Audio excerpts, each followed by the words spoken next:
ನನ್ನ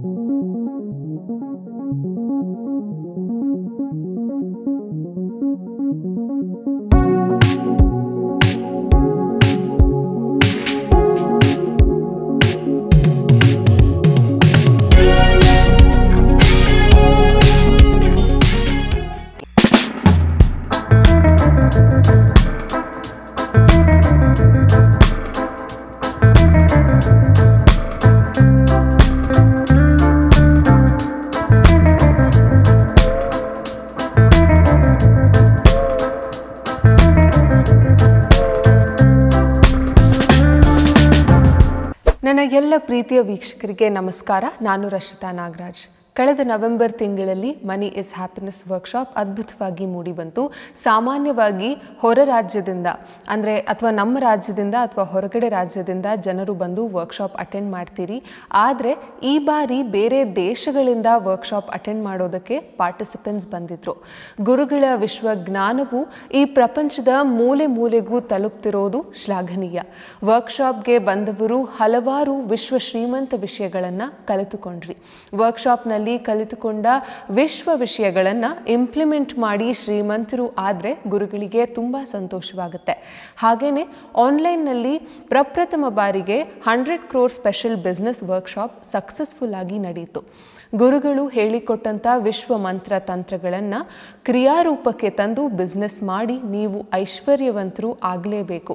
ಆಗ ಮಾತ್ರ ಗುರುಗಳು ಕಲಿಸಿಕೊಟ್ಟ ವಿಶ್ವವಿದ್ಯೆಗೆ ಗೌರವ ಸಿಗುತ್ತೆ. ನಿಜವಾಗಲೂ ಗುರುಗಳಿಗೆ ನೀವು ಕೊಡುವ ಗೌರವವಾಗಿರುತ್ತೆ. 2024 ಇನ್ನೇನು ಮುಗಿಯುತ್ತಾ ಬಂತು. ಎಷ್ಟೋ ವರ್ಷಗಳು ಬಂತು, ಎಷ್ಟೋ ವರ್ಷಗಳು ಹೋಯಿತು.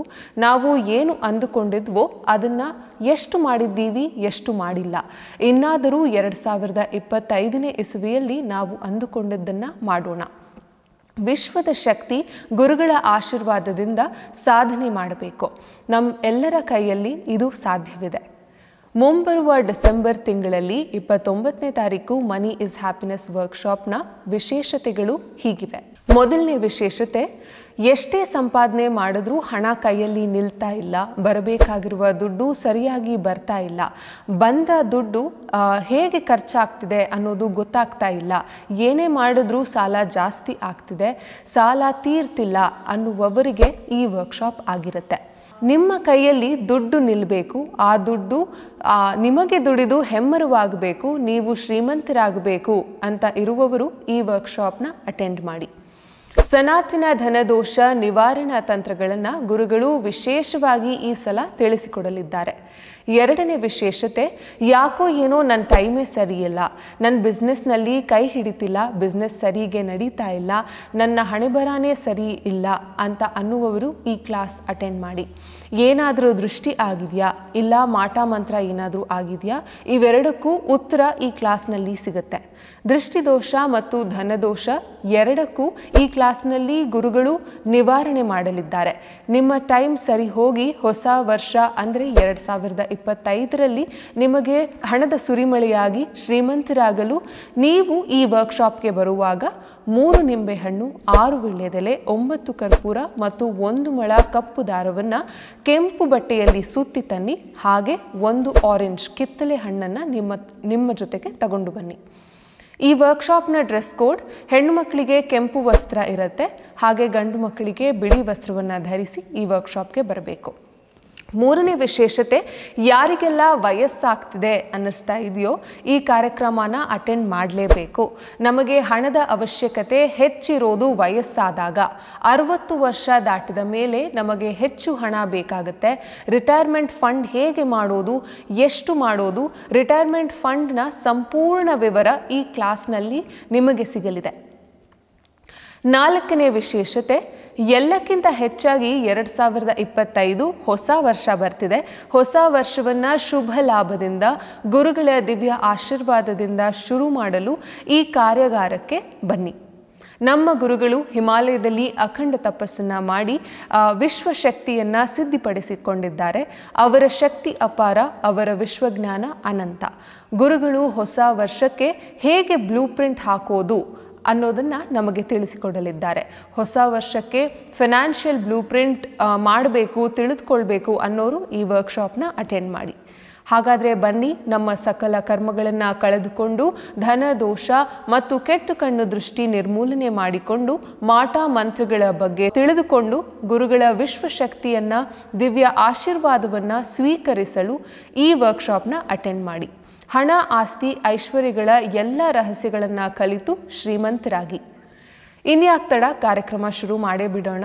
ಹಿಮಾಲಯದಲ್ಲಿ ಅಖಂಡ ತಪಸ್ಸನ್ನ ಮಾಡಿ ವಿಶ್ವಶಕ್ತಿ ಸಿದ್ಧಿಯನ್ನ ಪಡೆದವರು, ಫೈನಾನ್ಷಿಯಲ್ ಪ್ಲಾನರ್, ಸೇವಿಂಗ್ಸ್ ಮತ್ತು ಇನ್ವೆಸ್ಟ್ಮೆಂಟ್ ತಜ್ಞರು, ಭೂದೋಷ ನಿವಾರಕರು, ಪ್ರೇತದೋಷ ಉಚ್ಚಾಟಕರು, ಜನರ ಬಾಳಿನಲ್ಲಿ ಪರಿವರ್ತನೆಯ ತಂದುಕೊಟ್ಟು ಜಿ ಕನ್ನಡ ನ್ಯೂಸ್ ವತಿಯಿಂದ ವೀರ ಕನ್ನಡಿಗ ಪ್ರಶಸ್ತಿಯನ್ನ ಪಡೆದವರು, ದುಡ್ಡಿನ ದ್ರೋಣಾಚಾರ್ಯ ಎಂದೇ ಹೆಸರಾದವರು ಶ್ರೀ ಅನಂತ ವಿಶ್ವ ಆಚಾರ್ಯ ಗುರುಗಳನ್ನ ಕಾರ್ಯಕ್ರಮಕ್ಕೆ ಸ್ವಾಗತಿಸೋಣ. ಗುರುಜಿ ನಮಸ್ತೆ. ನಮಸ್ತೆ ಮೇಡಮ್, ಮತ್ತು ನಮಸ್ತೆ ನನ್ನ ಎಲ್ಲ ಪ್ರೀತಿಯ ಆಗರ್ಭ ಶ್ರೀಮಂತ ದೇವರುಗಳಿಗೆ. ಸರ್ವೇ ಜನ ಸುಖಿನೋ ಭವಂತು, ಸರ್ವೇ ಸಂತು ನಿರಾಮಯಃ, ಸರ್ವೇ ಭದ್ರಾಣಿ ಪಶ್ಯಂತು, ಮಾ ಕಶ್ಚಿತ್ ದುಃಖ ಭಾಗ ಭವೇತ್. ಅಹಂ ಬ್ರಹ್ಮಸ್ಮಿ. Thank you universe. ಗುರುಜಿ, ಅಂದ್ಕೊಳ್ಳೋದಕ್ಕೂ ಮಾಡೋದಕ್ಕೂ ತುಂಬ ವ್ಯತ್ಯಾಸ ಇರುತ್ತೆ. ನೀವು ಯಾವಾಗೂ ಹೇಳ್ತಾ ಇರ್ತೀರಿ ಅಂದ್ಕೊಳ್ಳಿ ಫಸ್ಟು ಅಂತ. ಅದಕ್ಕೆ ಏನು ಶಕ್ತಿ ಇದೆ? ಸಂಕಲ್ಪ ಅಂದರೆ ಏನು ಗುರುಗಳೇ? ಸಂಕಲ್ಪಕ್ಕೆ ಬರೋದಕ್ಕಿಂತ ಮುಂಚಿತವಾಗಿ ಮುಂಬರುವ ಡಿಸೆಂಬರ್ 29ನೇ ವರ್ಕ್ಶಾಪು ತುಂಬ ವಿಶೇಷವಾಗಿರೋದ್ರಿಂದ ಯಾರೆಲ್ಲ ಬರ್ತಿರೋ ಅವ್ರಿಗೆ ಇಲ್ಲಿ ತನಕ ನಾನು ಮಾಟ ಮಂತ್ರದ ಬಗ್ಗೆ ಯಾವತ್ತೂ ಹೇಳಲೇ ಇಲ್ಲ. ಸೊ ಅದ್ರ ಬಗ್ಗೆ ಈ ಕ್ಲಾಸ್ ಆಗಿದೆ. ಆಮೇಲೆ ಏನಾದರೂ ದೋಷಗಳು ಆ ರೀತಿ ಏನಾದರೂ ಇದ್ದರೆ ಅದನ್ನು ಪರಿಪೂರ್ಣವಾಗಿ ನಿವಾರಿಸೋಣ.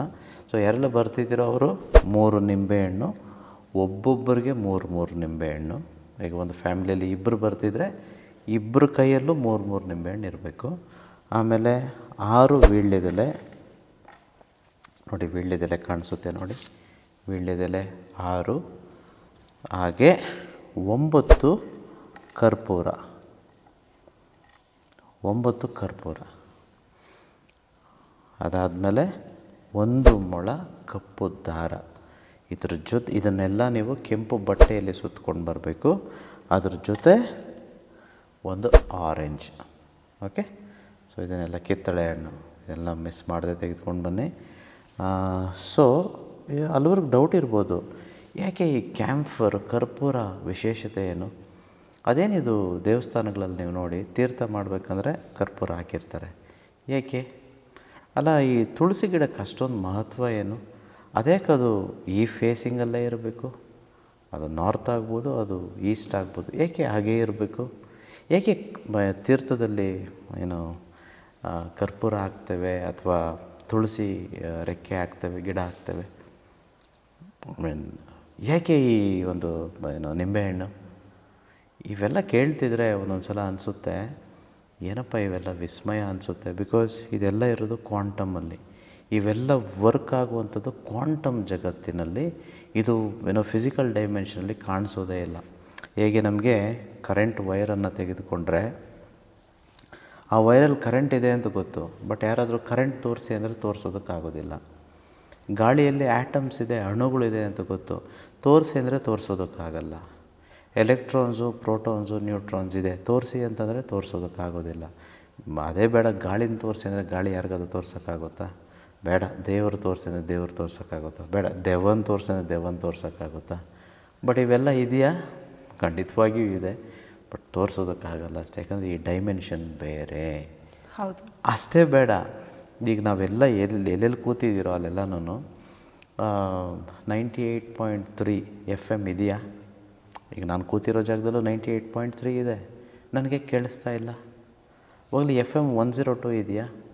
ಹೋಗಲಿ ಟಿ ವಿಯಲ್ಲಿ ಏನೆಲ್ಲ ನೋಡ್ತೀವಲ್ವ, ಈಗ ಯೂಟ್ಯೂಬಲ್ಲೆಲ್ಲ ನೋಡ್ತಿರ್ತೀವಿ, ಅವೆಲ್ಲ ಇದೆಯಾ? ರೈಟ್ ನಾವು ಇಲ್ಲೇ ಇದೆ. ಆ ಚಿತ್ರ ಬರೋದಕ್ಕೆ ಒಂದು ಮೂಲ ಬೇಕು. ಹೇಗೆ 98.3 ಕೇಳೋದಕ್ಕೆ ರೇಡಿಯೋ ಬೇಕೋ, ಯಾಕಂದರೆ ನಮಗೆ ಲಿಮಿಟೇಷನ್ಸ್ ಇದೆ. 0ಯಿಂದ 20,000 ಕಂಪನಾಂಕವನ್ನು ಈ ಕಿವಿ ಕೇಳಿಸ್ಕೊಳ್ಳೋಕ್ಕೆ ಸಾಧ್ಯ.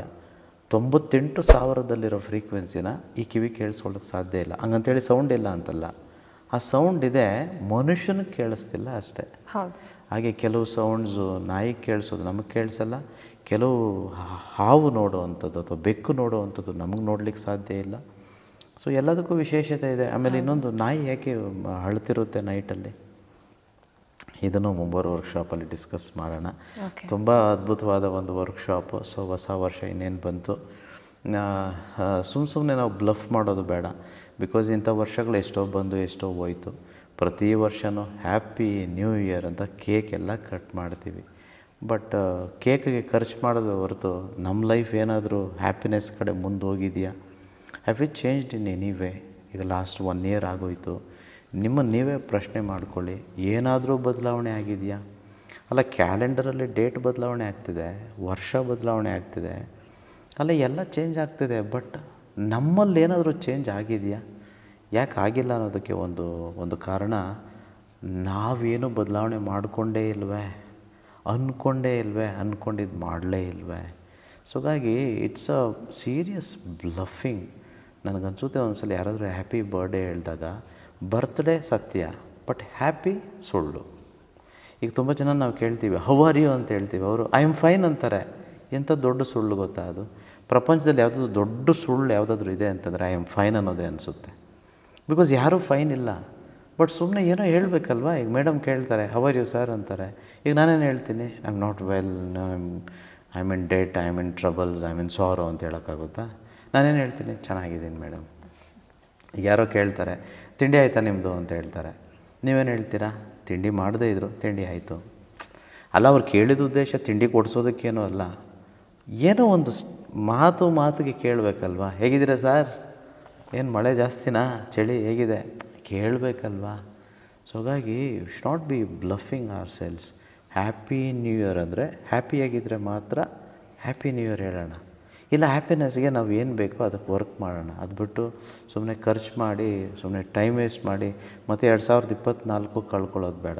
ಸೊ ಮುಂಬರೋ ವರ್ಕ್ಶಾಪ್ನಲ್ಲಿ ಹೇಗೆ ಹೊಸ ವರ್ಷಕ್ಕೆ ಹೇಗೆ ನಾವು ರೆಡಿ ಆಗಬೇಕು, ಹೇಗೆ ನಮ್ಮ ಪ್ಲ್ಯಾನ್ಸ್ ನಾವು ಅಂದ್ಕೊಳ್ಳೋದೆಲ್ಲ ಎಕ್ಸಿಕ್ಯೂಟ್ ಮಾಡೋದಕ್ಕೆ ಏನೆಲ್ಲ ಮಾಡಬೇಕು, ಈ ವಿಶ್ವಕ್ರಿಯೆಗಳನ್ನು ನಾವು ಕಲಿಯೋಣ. ಸೊ ಮೇಡಮ್ ಕೇಳಿದ್ರು, it was what you say, I mean very beautiful question that ma'am asked.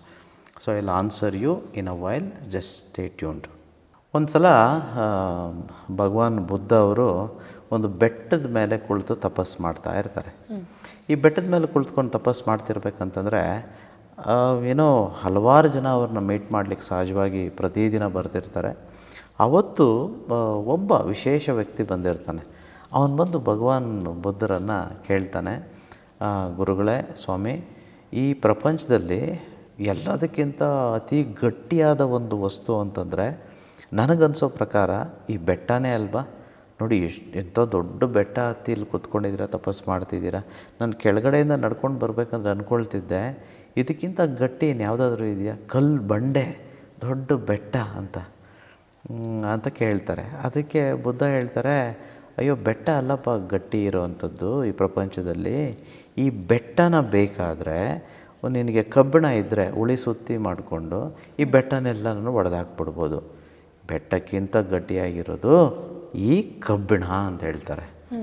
ಅದಕ್ಕೆ ಇವನು, ಹೌದಲ್ವಾ, ಇಷ್ಟು ದೊಡ್ಡ ಬೆಟ್ಟ ಈ ಕಬ್ಬಿಣದಲ್ಲಿ ಉಳಿ ಸುತ್ತಿ ಎಲ್ಲ ಮಾಡಿಕೊಂಡು ಪ್ರತಿಯೊಬ್ಬರು ಹೊಡಿತಿದ್ರೆ ಬೆಟ್ಟನೇ ಹೊಡೆದಾಕ್ಬಿಡ್ಬೋದು. ಓ, ಕರೆಕ್ಟ್ ಸ್ವಾಮಿ. ಹಾಗಾದರೆ ಕಬ್ಬಿಣಕ್ಕಿಂತ ಹಾಗಾದರೆ ಕಬ್ಬಿಣನೇ ದೊಡ್ಡದ ಗಟ್ಟಿಯಾಗಿರೋದು, ಅಥವಾ ಕಬ್ಬಿಣಕ್ಕಿಂತ ಯಾವುದಾದ್ರೂ ಗಟ್ಟಿಯಾಗಿರೋದು, ಅದಕ್ಕಿಂತ ಪವರ್ಫುಲ್ ಯಾವುದಾದ್ರೂ ಇದೆಯಾ ಅಂತ ಕೇಳ್ತಾರೆ. ಅದಕ್ಕೆ ಗೌತಮ ಬುದ್ಧರು ಹೇಳ್ತಾರೆ, ಅಯ್ಯೋ, ಕಬ್ಬಿಣ ಅಲ್ಲ ಮಾರಾಯ, ಏನೋ ಗಟ್ಟಿಯಾಗಿರೋ ಅಂಥದ್ದು ಅಥವಾ ಪವರ್ಫುಲ್ ಆಗಿರೋವಂಥದ್ದು ಏನೋ ಬೆಂಕಿ. ನೀನು ಬೆಂಕಿಯಲ್ಲಿ ಏನಾದರೂ ಕಬ್ಬಿಣವನ್ನು ಹಾಕಿದ್ರೆ ನೀರು ರೀತಿ ಮೆಲ್ಟಾಗಿ ಹೊರಟೋಗುತ್ತೆ. ಹಾಗಾದರೆ ಯಾವುದು ಗಟ್ಟಿಯಾಗಿರೋದು? ಬೆಂಕಿ, ಕಬ್ಬಿಣಕ್ಕಿಂತ. ಇವನು ಮತ್ತೆ ಕನ್ಫ್ಯೂಸ್ ಆಗ್ಬಿಡುತ್ತೆ. ನಾನು ಕಲ್ಲು ಬಂಡೆ ಅಂದ್ಕೊಂಡೆ, ಅದು ನೋಡಿದ್ರೆ ಕಬ್ಬಿಣದಿಂದ ಮುರಿದಾಕ್ಬೋದು. ಈ ಕಬ್ಬಿಣ ಅಂತ ಹೇಳಿದ್ರು, ಈ ಕಬ್ಬಿಣನ ಬೆಂಕಿಯಲ್ಲಿ ಹಾಕಿದ್ರೆ ಅದು ನೀರಾಗಿ ಕರಗೋಗುತ್ತೆ. ಹಾಗಾದರೆ ಬೆಂಕಿನ ಜಾಸ್ತಿ ಪವರ್ಫುಲ್ಲು ಅಂತ ಭಗವಾನ್ ಬುದ್ಧರನ್ನು ಕೇಳ್ತಾರೆ. ಅದಕ್ಕೆ ಬುದ್ಧ ಹೇಳ್ತಾರೆ, ಬೆಂಕಿ ಯಾವ ಲೆಕ್ಕ? ನೀರೇನಾದರೂ ಹಾಕಿದ್ರೆ ಬೆಂಕಿ ಇರೋದೇ ಇಲ್ಲ, ಬೆಂಕಿ ಹೊರಟೋಗ ತಣ್ಣಗಾಗ್ಬಿಡುತ್ತೆ.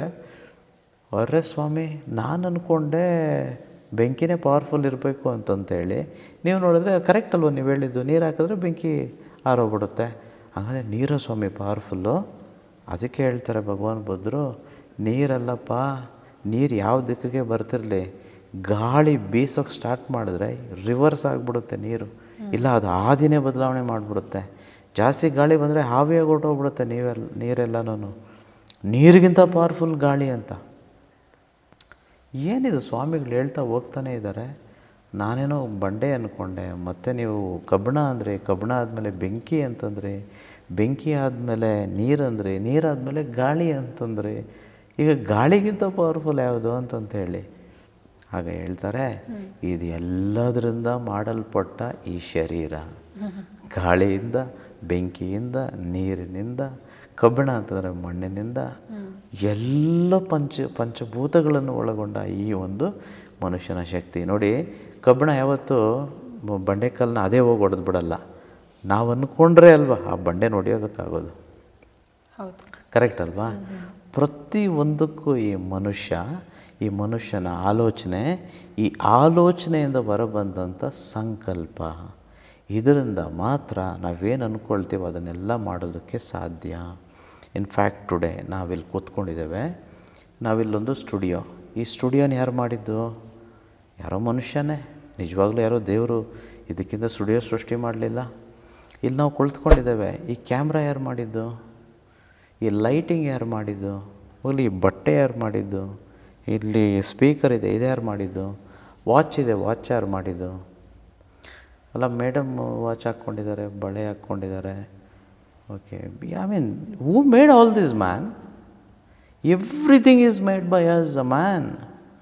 ಇವತ್ತು ನಾವು ಏನೆಲ್ಲ ಯೂಸ್ ಮಾಡ್ತಿದ್ದೀವಿ, ಮೊಬೈಲ್ ಫೋನ್ ಆಗ್ಬೋದು, ಕಾರ್ ಆಗ್ಬೋದು, ಬಸ್ ಆಗ್ಬೋದು, ಅಲ್ಲ anything you name it, everything has been made by this man. ಅಲ್ಲ, ರೆಕ್ಕೆ ಇದ್ರೇ ಹಾರೋದಕ್ಕಾಗುತ್ತೆ ಅಂತಂದರೆ ನಾವು ರೆಕ್ಕೆ ಇಲ್ದಿರೇ ಹಾರಿಸ್ತಿದ್ದೀವಿ ವಿಮಾನಗಳನ್ನ. ಅಲ್ಲ, ನೀರಿನಲ್ಲಿ ಮೀನು ಮಾತ್ರ ಹೋಗೋದಕ್ಕೆ ಸಾಧ್ಯ ಅಂದರೆ ಎಷ್ಟು ಟನ್ನುಗಳು ನೀವು ವೇಯಿಂಗ್ ಸ್ಕೇಲಲ್ಲಿ ಹಾಕಿದ್ರೆ, I mean every time I wonder. ನೀವೊಂದು ನೀರಲ್ಲಿ ಒಂದು ಸಣ್ಣ ಕಲ್ಲು ಹಾಕಿದ್ರೆ ಮುಳುಗೋಗುತ್ತೆ. ಆದರೆ ಈ ಶಿಪ್ ಇದೆಯಲ್ಲ ಮೇಡಮ್, ಎಷ್ಟೋ ಸಾವಿರಾರು ಟನ್ಗಟ್ಟಲೆ ವೆಯ್ಟು, ಅದೇಗೆ ಮೇಡಮ್ ನೀರ ಮೇಲೆ ತೇಲ್ತಿದೆ? ಅಲ್ಲ, ಜಸ್ಟ್ ಇಮ್ಯಾಜಿನ್. ಅಲ್ಲ, ನಾವು ಎಷ್ಟಡಿ ಹಾರ್ಬೋದು ಮೇಲಕ್ಕೆ? ಇಷ್ಟು ತೂಕ ಇದ್ದೀವಿ ನಾವು. ಸಪೋಸ್ ಈಗ 70 kg, 60 kg, 50 kg, 10 kg ಅಂದ್ಕೊಳ್ಳಿ, ಎಷ್ಟು ಮೇಲಕ್ಕೆ ಹೋಗೋದಕ್ಕಾಗುತ್ತೆ? ಅಮ್ಮಮ್ಮ ಅಂದರೆ ಒಂದು 3 ಅಡಿ, 4 ಅಡಿ, 5 ಅಡಿ, 6 ಅಡಿ ಅಲ್ವಾ, 5 ಜಂಪರ್ ಆದರೆ. ಅದೇಗದು ಸಾವಿರಾರು kgಗಳು ತೂಕ ಇದ್ದರೂ ಏರೋಪ್ಲೇನ್ ಮೇಲಕ್ಕೆ ಹೋಗ್ಬಿಡುತ್ತೆ. ಸೊ ಸೈನ್ಸ್ ಅಂತ ಹೇಳ್ಬಿಡ್ತೀರ ಈಸಿಯಾಗಿ. ಇದನ್ನೆಲ್ಲ ಕಂಡುಹಿಡಿಯೋದಕ್ಕೆ ಯಾರಿಗೆ ಸಾಧ್ಯ ಆಯಿತು? ಈ ಮನುಷ್ಯನಿಗೆ ತಾನೇ. ಈ ಮನುಷ್ಯನ ಸಂಕಲ್ಪ, ಈ ಆಲೋಚನೆ ಅನ್ನುವಂಥದ್ದು ಪರಬ್ರಹ್ಮನದ್ದಾಗಿದೆ. ಅದಕ್ಕೆ ನಾನು ಪ್ರತಿ ಸಲ ಹೇಳ್ತಿರ್ತೇನೆ, ನಾವೆಲ್ಲರೂ ವಿಶ್ವ ಸ್ವರೂಪದಲ್ಲಿ ಸೃಷ್ಟಿಯಾಗಿದ್ದೇವೆ. ಈ ವಿಶ್ವಕ್ಕೆ ಏನೆಲ್ಲ ಶಕ್ತಿ ಇದೆಯೋ, ಏನೆಲ್ಲ ಎನರ್ಜಿ ಇದೆಯೋ, ಅದು ಎಲ್ಲವೂ ನಮ್ಮೊಳಗಡೆ ಇದೆ. ನಾವು ಆ ಪರಮಾತ್ಮನ ಅಂಶವಾಗಿರೋದಕ್ಕೆ ನಮಗೆ ಪರಮಾತ್ಮನ ಕೈಯಲ್ಲಿ ಏನು ಮಾಡೋದಕ್ಕಾಗುತ್ತೋ ಅದೆಲ್ಲವೂ ಮಾಡೋದಕ್ಕೆ ಸಾಧ್ಯ.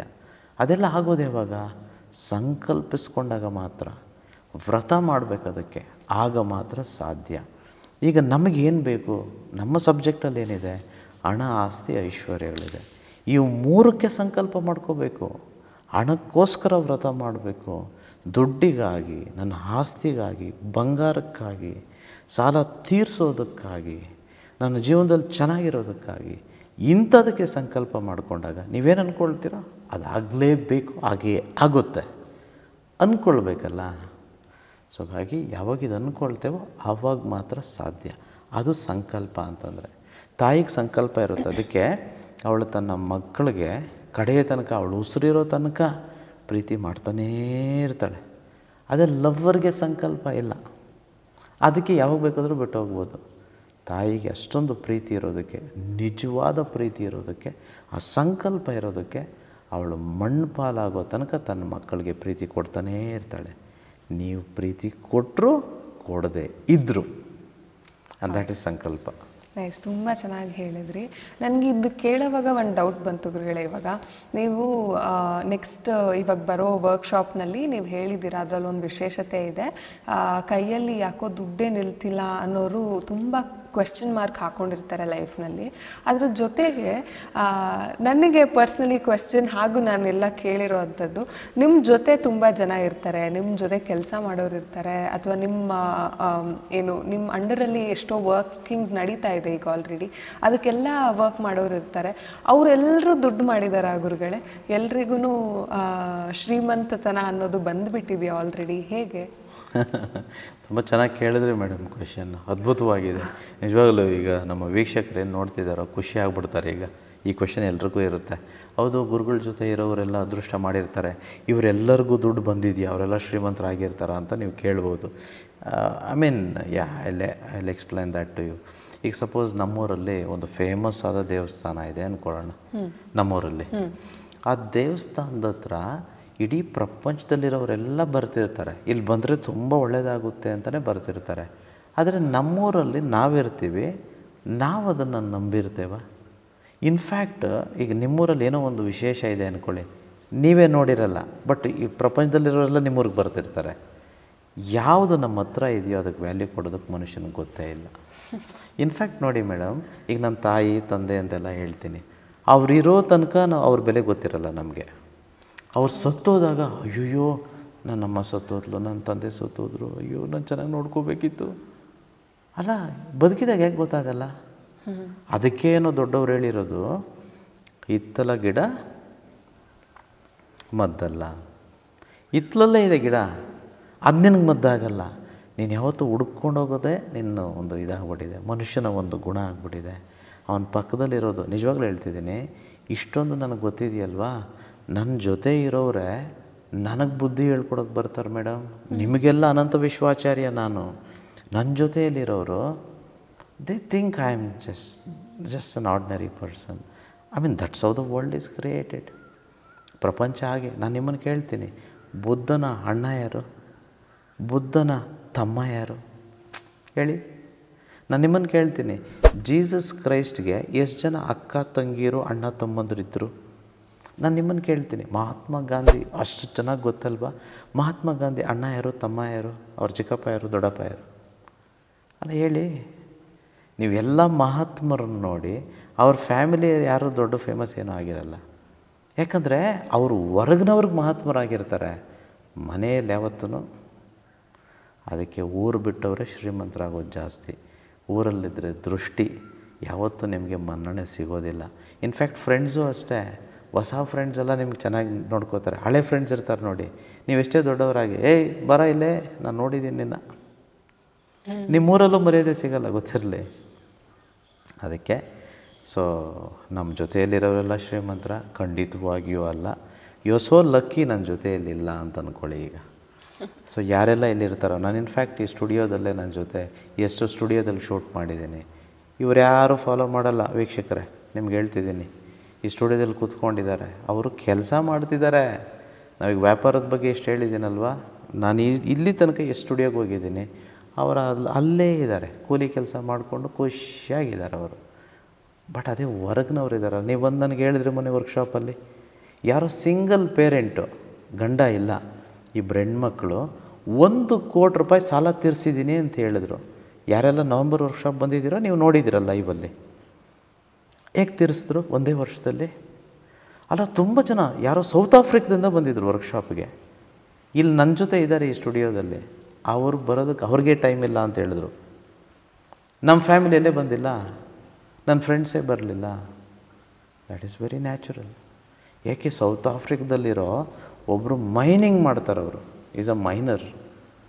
ಈ could find a place and come and meet me man. So that's how it is. ಹಿತ್ತಲ ಗಿಡ ಮದ್ದಲ್ಲ. ರಿಲ್ಯಾಕ್ಸ್, ನೀವು ದೂರದಲ್ಲಿದ್ದೀರಾ, ಖುಷಿಯಾಗಿರಿ, ನೀವು ಶ್ರೀಮಂತರಾಗ್ತೀರಾ.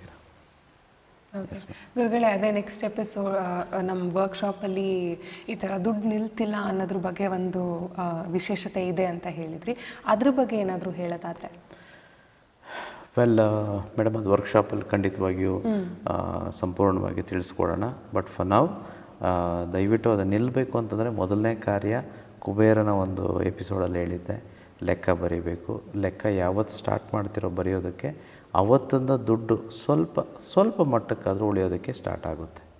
ಸೊ ಇದನ್ನು ಹೇಳಕ್ಕೆ ಬಯಸ್ತೇನೆ. ಇನ್ನೂ ಹೆಚ್ಚು ಮಾಹಿತಿಗಾಗಿ ನಾವು ವರ್ಕ್ಶಾಪಲ್ಲಿ ಸಿಗೋಣ.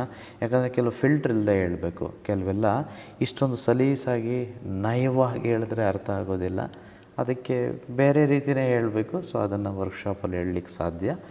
ಅದಾದಮೇಲೆ ವಿಶ್ವತಂತ್ರ ಹೇಳ ಮೇಡಮ್, ಇವತ್ತಿನ ಅದೇ ನೆಕ್ಸ್ಟ್ ಕ್ವೆಶ್ಚನ್ ಆಗಿತ್ತು. ಸೊ ವಿಶ್ವತಂತ್ರ ಇಷ್ಟೇ, ಯಾವುದೆಲ್ಲ ನೀವು ಹೊಲಿಸ್ಕೋಬೇಕು ಅಂತಿರ್ತೀರೋ ಅದಕ್ಕೆಲ್ಲ ವ್ರತ ಮಾಡಬೇಕಾಗುತ್ತೆ. 63 ದಿನ ವ್ರತ ಮಾಡಿದ್ರೆ ತುಂಬ ಅದ್ಭುತವಾಗಿರುತ್ತೆ. 9 ದಿನ ಕೆಲವ್ರು ಮಾಡ್ತಾರೆ, ಕೆಲವರು 18 ದಿನ ಮಾಡ್ತಾರೆ, ಕೆಲವರು 40 ದಿನ ಮಾಡ್ತಾರೆ, ಕೆಲವರು 63 ದಿನ ಮಾಡ್ತಾರೆ.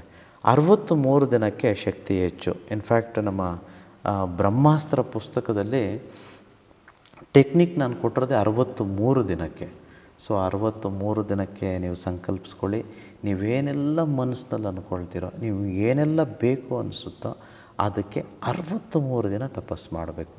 63 ದಿನ ಬರೀ ವೆಜ್ಜಲ್ಲೇ ಇರಿ, 63 ದಿನ ತಣ್ಣೀರು ಸ್ನಾನ ಮಾಡಬೇಕೇನೋ, 63 ದಿನ ಕೆಲವರು ಈಗ ನೋಡಿ, ಅಯ್ಯಪ್ಪ ಸ್ವಾಮಿ ಮಾಲೆ ಹಾಕೋರು 40 ದಿನ ಚಪ್ಪಲಿ ಹಾಕೋದಿಲ್ಲ, 40 ದಿನ ಬೇರೆದೆಲ್ಲ ಕೆಲವು ನಿಯಮಗಳಿರುತ್ತೆ. ಆ ರೀತಿ 63 ದಿನ ಯಾವುದಾದ್ರೂ ಒಂದು ಸಂಕಲ್ಪ ಇಟ್ಕೊಂಡು ನೀವು ಮಾಡೋದೇ ಆದರೆ ಆ ಸಂಕಲ್ಪ ಈಡೇರುತ್ತೆ, 100% ಈಡೇರುತ್ತೆ. ಸೊ ಇವತ್ತಿನ ಒಂದು ಸೂತ್ರದ ಪ್ರಕಾರ, ವಿಶ್ವ ನಿಯಮದ ಪ್ರಕಾರ ಹೇಳ್ತಿದ್ದೇನೆ, ನಿಮಗೇನು ಬೇಕೋ ಅದನ್ನು 63 ಡೇಸ್ ಮಾಡಿ ಖಂಡಿತವಾಗಿಯೂ ಆಗುತ್ತೆ. Okay, thank you so much ಗುರುಗಳೇ. ಆ್ಯಕ್ಚುಲಿ ತುಂಬ ವಿಷಯ ಮಾತಾಡಿದ್ವಿ ಈ ಎಪಿಸೋಡ್ನಲ್ಲಿ. ಸೊ ಎಲ್ಲರೂ ಇನ್ನು ಮುಂದೆ ನಮ್ಮ ವರ್ಕ್ಶಾಪ್ ಬರ್ತದೆ 29ನೇ ತಾರೀಕು, ಏನೆಲ್ಲ ತಿಳ್ಕೋಬೇಕು. ಈಗ ಗುರುಗಳು ಹೇಳಿದ್ರು ಎಷ್ಟೊಂದು ವಿಷಯನ ನಾವು ಫಿಲ್ಟರ್ ಇಲ್ಲದೆ ಹೇಳಬೇಕಾಗತ್ತೆ ಅಂತ ಹೇಳಿ, ಅದನ್ನೆಲ್ಲ ನಿಮಗೆ ಅರ್ಥಕೋಬೇಕು ಅನ್ನೋ ಆಸೆ ಇದ್ದರೆ ಎಲ್ಲರೂ ಬಂದು ವರ್ಕ್ಶಾಪ್ ಅಟೆಂಡ್ ಮಾಡಿ. ಕೆಳಗಡೆ ನಂಬರ್ ಡಿಸ್ಪ್ಲೇ ಆಗ್ತದೆ, ಅದಕ್ಕೆ ಕಾಲ್ ಮಾಡಿ ಈಗಲೇ ರಿಜಿಸ್ಟ್ರೇಷನ್ಸ್ನ ಮಾಡ್ಕೊಳ್ಳಿ. ಧನ್ಯವಾದ.